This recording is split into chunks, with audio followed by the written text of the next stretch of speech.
राम राम, आदाब, सत श्री अकाल। आशा है कि आप अपनों का और अपना ध्यान रख रहे होंगे, अपना ख्याल रख रहे होंगे, सुरक्षित होंगे। अगर आप चैनल पर नए हैं तो प्लीज चैनल को सब्सक्राइब करें और वीडियो को लाइक कर दें और अपना प्यार साथ चैनल को बनाएं, इस छोटे से यूट्यूब परिवार को बड़ा बनाएं। 13 अक्टूबर 2024 को जो कुछ बहराइच में हुआ वो आप शायद आपको सबको पता है। आपको क्या, पूरे देश को पता है कि कैसे नवरात्रि जो मूर्ति विसर्जन हो रहा था उसमें कैसे गाने को लेकर विवाद होता है और विवाद इतना बढ़ता है कि एक शख्स को गोली मार दी जाती है और एक नहीं कई गोली मार जाती हैं।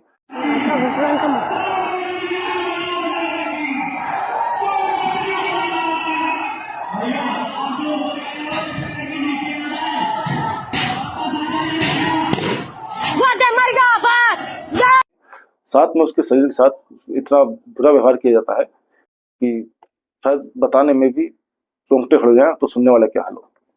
तो जानते हैं इसके बारे में कि ये आग किसकी लगाई हुई थी और इतनी नफरत क्यों दिल में भरी पड़ी है कि ऐसी घटनाएं, ऐसे दंगे हो जाते हैं। दंगा करने वाला कोई भी दंगा ही होता है, चाहे हिंदू हो चाहे मुसलमान हो। पर बड़ी ताज्जुब की बात ये होती है, अजीब सा सुन के लगता है कि सब ऐसे एक विशेष धर्म के जुलूसों में या फिर बोलने की एक धार्मिक यात्राएं जाती हैं उसमें ऐसा क्यों होता है। बड़ी सोचने वाली बात है। सबसे मेन चीज तो मैं आपको एक बात क्लियर कर दूं, साफ कर दूं कि मैं किसी एक धर्म को टारगेट नहीं कर रहा हूँ कि किसी को लगे कि हमें टारगेट कर रहा है, पर बाकी कट्टरपंथी जो होते हैं उनको लगेगा और लगता हो तो जाए फाड़ में, कोई फर्क पड़ता नहीं। वो जो सोचना है वो सोचे अपने मन में, जो सच्चाई हो तो बताई जाएगी। अब किसी के मन में लगता हो कि हमारे धर्म के बारे में बोल रहा है, मैं फिर बता रहा हूँ कि मैं किसी धर्म के बारे में ना किसी को नीचे दिखा रहा हूँ, जो सच्चाई है वो आपके सामने लाने की कोशिश करूंगा।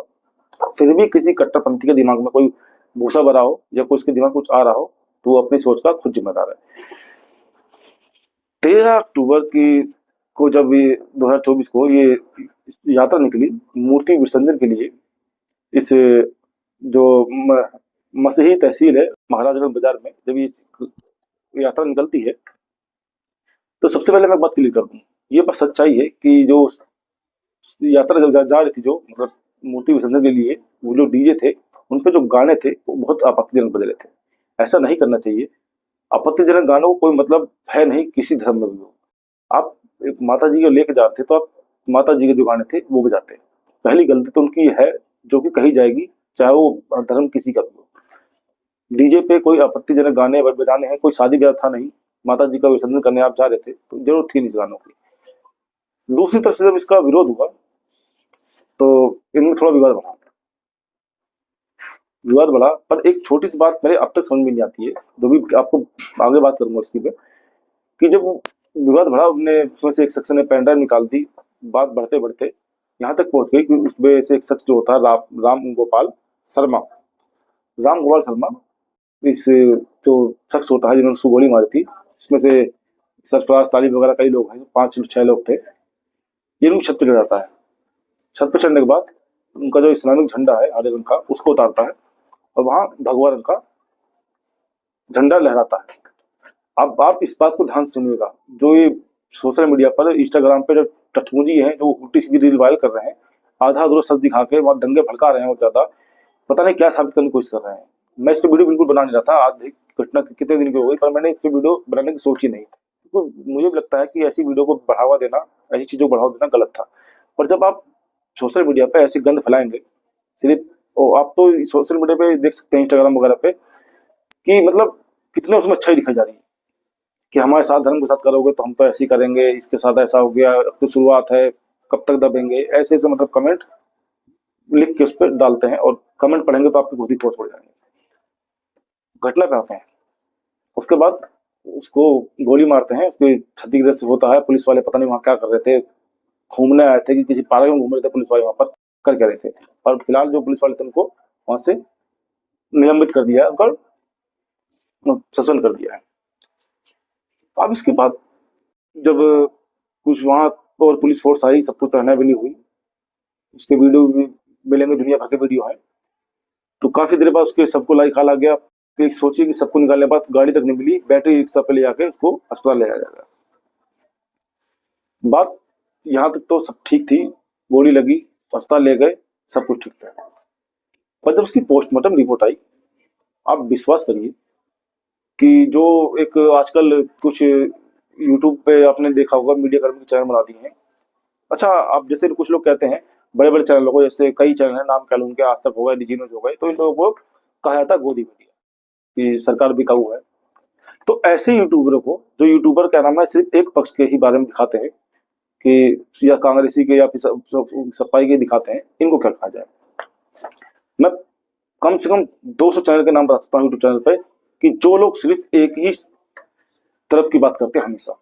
और अब भी उनके, आप इस दंगे पर, इस राम गोपाल शर्मा की जो मौत हुई है, इसको मारा गया है, इस पे भी अगर उनकी आप वीडियो देख लेंगे तो सही से देखेंगे तो शर्मिंदा हो जाएंगे आप खुद। उनके मुंह से एक बार भी चीज नहीं निकली कि जो इसने, इन लोगों ने किया है, गलत किया है। मैं फिर कह रहा हूँ कि राम गोपाल वर्मा ने बहुत गलत किया था कि जो उनको छत पर चढ़ा। छत पर किसी की चढ़ना नहीं चाहिए, किसी की आप प्राइवेसी को ऐसे छेड़ नहीं सकते। पर इसका मतलब ये भी नहीं होता है कि आप किसी की इतनी निर्मम करके हत्या कर दें। पर इन लोगों के जो है माइक लिए थमेले घूमते रहते हैं, इनके मुंह से एक बार भी नहीं निकला, ये इनके मुंह से 50 बार तो निकल गया कि राम गोपाल वर्मा ने गलत किया, डीजे पे गलत गाने बजे, फलाना ढिमकाना। पर इन्होंने एक बार भी ये नहीं कहा कि जो उन लोगों ने हत्या की है वो गलत की है। एक वीडियो में इनके मुंह से ये नहीं निकला है। क्यों? सब्सक्राइबर चाहिए, फॉलोवर्स चाहिए। अरे भाड़ बज जाए सब्सक्राइबर फॉलोवर्स, जो अपने देश को एक भट्टी में झोंक के आए, अपने देश को दंगों की आग में छोड़ना पड़ जाए। आप लोग ये कर रहे हैं, एक पक्ष के मन में आप जहर भर रहे हैं सब, तो सिर्फ किसके लिए? सब्सक्राइबर के लिए। करिए खूब दंगे भरे, क्योंकि हमारे देश का कानून ही ऐसा लपड़ झंटू कानून है, इतना बेवकूफ कानून है कि ऐसे दंगे अगर वहां हो रहे थे, पुलिस थी चाहती तो उसको, लड़के को उतार के 2-4 थप्पड़ लगाती, उठा के जेल में डाल देती, तो शायद ये जो आज दंगे हुए ये होते ही ना। और उसमें कितने ही मुस्लिम परिवार भी ऐसे पीड़ित हो गए हैं, उनके बच्चे वीरान हो गए, घरों में जलाया गया। मैं फिर कहता हूँ कि गलत चीज है। अगर उन्होंने अब हत्या कर भी दी थी तो एक काम पुलिस का था, या तो उसी टाइम आप जो आरोपी थे उनके साथ कुछ करते। पर आप किसी दूसरे को टारगेट करना ये गलत है, क्योंकि सबसे ज्यादा इससे जो पीड़ित होती है वो महिलाएं और बच्चे बहुत ज्यादा पीड़ित हो जाते हैं। वो चाहे हिंदू के हों या मुसलमान के हों, बच्चे बच्चे होते हैं। अब बच्चों की हालत इतनी गंभीर हो गई है, उनके घरों में जला दिया गया, राशन फूक दिया गया, गाड़ियां फूक दी गई हैं, शोरूमों में आग लगा दी गई है। क्या मतलब है चीज का? क्या वो शोरूम का मालिक है वो आया था वहां पर दंगा करने? शुरुआत देखा जाए तो पक्ष एक इसी पक्ष से हुई थी, जो डीजे पे इन्होंने आपत्तिजनक गाने चला दिए। शायद वो गाने ना चले होते तो आज जो इसकी राम गोपाल की जो मृत्यु हो गई, इसको जस्टिफाई जो लोग गधे कर रहे हैं वो आज वो जस्टिफाई ना कर रहे होते। और सबसे ज्यादा बयान तो है जो धार्मिक गुरु बने बैठे हैं। एक आपने सुना होगा, तो एक नाम बताता हूँ आपको मैं। अजमेर में अंजुमन के एक सचिव है, माफ कीजिएगा मैं थोड़ा गलत हो जाऊं, कि उनके जो सचिव हैं, उनका नाम है सरवर चिश्ती। इनका बयान सुना है आपने? इनका कहना यह है कि अगर किसी को नारे लगाओगे या फिर किसी के घर पे चढ़ जाओगे तो वहां से फूल नहीं गोलियां बरसें। क्या कहा? ये धार्मिक गुरु बने बैठे हैं। इनको समझाना चाहिए था कि ऐसा कुछ हुआ तो कानून साथ लीजिए। पर ये सब लोग कहते हैं कि नहीं जी, जो उसने किया, लोगों ने किया, बिल्कुल ठीक किया, किसी घर में चढ़ोगे तो फूल नहीं गोलियां बरसेंगी। अगर ऐसे ही दूसरा पक्ष सोच के बैठ जाए तो आप सोच नहीं सकते इसका अंजाम क्या होगा। तो इसलिए ऐसी भड़काऊ और बेवकूफ वाली बातें बंद कर दीजिए, क्योंकि आप लोग तो बैठ जाएंगे सिक्योरिटी में, और जो आम मुस्लिम परिवार है, आम हिंदू परिवार है, उनको सब झेलना पड़ता है। तो आप लोगों से एक ही रिक्वेस्ट है, जिसने किया है उसकी हत्या की जो पोस्टमार्टम रिपोर्ट के बारे में सुना है, रोंगटे खड़े जाते हैं। नाखूनों उखाड़ देना, इतनी गोली मार देना। और सबसे मेन चीज, एक चीज तो कि कुछ लोगों का कहना है, एक पक्ष का, विशेष पक्ष का, और पत्रकार जो बने बैठे हैं समूरे, इनका कहना है कि वो उनके घर में घुसा, उनके बहन बेटे का छेड़छाड़ की। अरे नालियों कीड़ो, सबसे पहले जब वो झंडा लहरा था वहां पर, उसको वही गोली लग चुकी थी, उसको वही गोली लग चुकी थी। उसको गोली लगने के बाद घसीट के नीचे ले गए थे। उसका वीडियो सोशल मीडिया पे, उसको देख लो। पर जो ये तलवे चाटो वाला पना कर रहे हो ना, ये चाहे कोई भाजपा का तलवे चाटे या कोई कांग्रेस तलवे चाटे, ये तलवे चाटना ही बोलते हैं।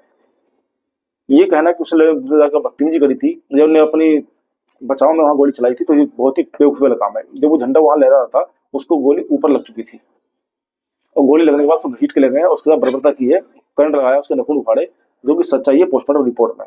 और जो कहते हैं कि प्रशासन मना कर रहा, प्रशासन छुपा रहा इस बात को इसलिए है कि दंगे और न भड़के, इसलिए प्रशासन जो पोस्टमार्टम की बात है वो छुपा रहा है, पोस्टमार्टम की बात बाहर ना आए। क्योंकि जो पोस्टमार्टम रिपोर्ट, जो बड़े न्यूज चैनल होते हैं, वो बिना तथ्य के कभी बोलते नहीं। उनके पास पोस्टमार्टम रिपोर्ट की पूरी जानकारी थी, तो उन्होंने बताया कि उसके नखून उखड़े गए, उसके ऑर्गन जो है फेल हुए थे, उसके बाद ही उसकी जो डेथ हुई है, वो बहुत ज्यादा उसको पीटा पाटा गया था, चाकू से उसके वार किए गए थे, उसके आंखों पे निशान थे धारदार हथियारों पे। पर ये जो आजकल देख कोई देखा मैंने चांद चौक में कुछ दो पत्रकार, 3 पत्रकार हैं, वो 2 ही लोगों को इकट्ठा कर लेते हैं, शर्मा शर्मा करके हैं, को भालू शकल का है, को शर्मा है, पता नहीं शर्मा है कि कौन है, भगवान जाने। छोड़िए, बोल दूंगा तो लोगों को बुरा लग जाएगा भी। और सबसे मुझे सोचने वाली बात है, इतनी नफरत क्यों नफरत भरी है दिलों में? आपको एक अगर मैं ऐसे कई दंगों के बारे में बताऊं तो कई दंगों की लिस्ट निकाल दूंगा जहां पर एक पक्ष ने दूसरे पक्ष वाले को बहुत बर्बाद से मारा है।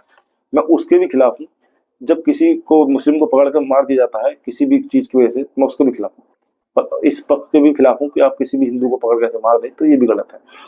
2020 के दंगे सबको याद होंगे। दिसंबर में जो 2020 में तकरीबन 20-21 तारीख के बीच में हुए थे, उसमें एक शख्स था जिसका नाम था अंकित शर्मा।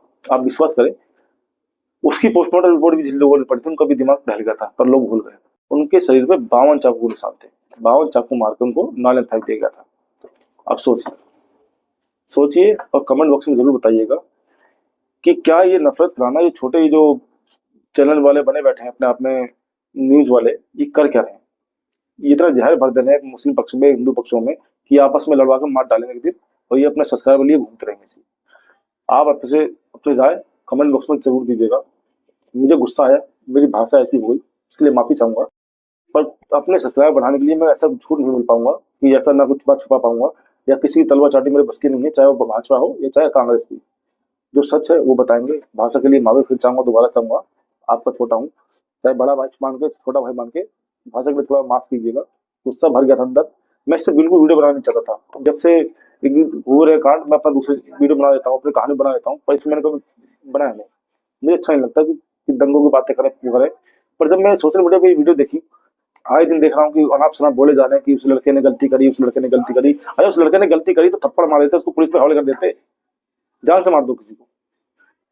अगर ऐसी जस्टिफाई करने लगे तो फिर तो एक पक्ष कहने लगेगा कि तो आप जो जो कितने ही वीडियो ऐसे हैं, कितने लोगों को हिंदू पक्ष में पकड़ सिर्फ पुलिस को दिया है, जो हिंदू देवी देवता को मूर्ति छेड़ कर उनको गाली रखी, और यहाँ तक कि जो गाय जो खा जाते हैं, गाय खा जाते हैं, तो क्या वो सही करते हैं, मार देते हैं उनको? मैं उनके भी खिलाफ हूँ। अगर कोई गौ कसी करता है, गाय मारता है, तो पुलिस के लिए उठा कर उसको थाने दे दो, मारने की उसकी क्या जरूरत है? कमेंट बॉक्स में अपनी राय जरूर दें। अपना प्यार चैनल बनाएं, वीडियो बनाएं, सब्सक्राइब करें। जय हिंद, वंदे मातरम। अपना ख्याल रखें।